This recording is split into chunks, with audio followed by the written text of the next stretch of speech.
शेतकरी, कष्टकरी, दिव्यांग बांधवांच्या मागण्या घेऊन प्रहारचे संस्थापक बच्चू कडू यांनी मोझरी येथे अन्नत्याग आंदोलनाला सुरुवात केली।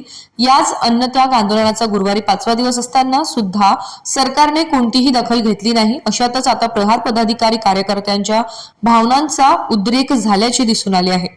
गुरुवारी प्रहारच्या कार्यकर्त्यांनी अमरावती नागपूर राष्ट्रीय महामार्गावर टायर जाळून रस्ता रोको आंदोलन करून राज्य सरकारचा निषेध व्यक्त केला।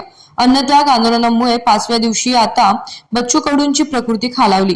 सरकार शेतकऱ्यांच्या कर्जमाफीच्या मागणीकडे दुर्लक्ष करत असल्याचा शेतकऱ्यांसह व प्रहारच्या कार्यकर्त्यांनी आरोप केला आहे।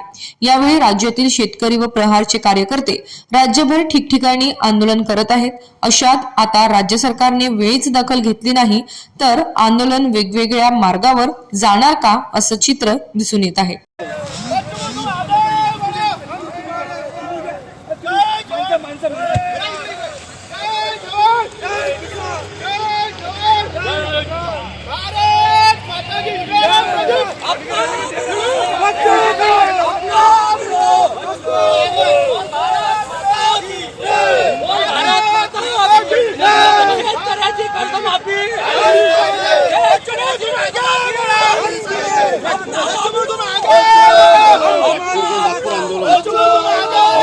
मिळालं का?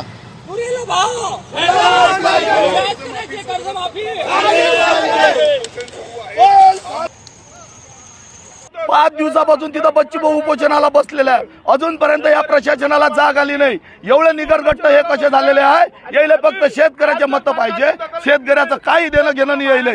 आज जर यायनं 5 दिवसात जर बच्चू भाऊ जवळ एक पालकमंत्री नाही गेला अजूनपर्यंत, याचा निषेध जेवढा करावा तेवढा कमी आहे। आज आम्ही शांततेनं जसं गांधीगिरीपासून आंदोलन सुरू केलं, उपोषण टप्प्याटप्प्यानं, पण आज आंदोलनाचा भगतगिरीवर दिवस येत आहे। आता याच्यापेक्षा भगतसिंग बनाला भिऊ नये, फासावर चढलं नाही तर आमच्या अंगावरून गाळ्या न्या, काही न्या, पण आमच्या लाखोच्या पोशिंद्याचं बच्चू कडूचं उपोषण जर उद्यापर्यंत सोडलं नाही तर आम्ही आत्मदहनासारखे मोठे निर्णय घेऊ।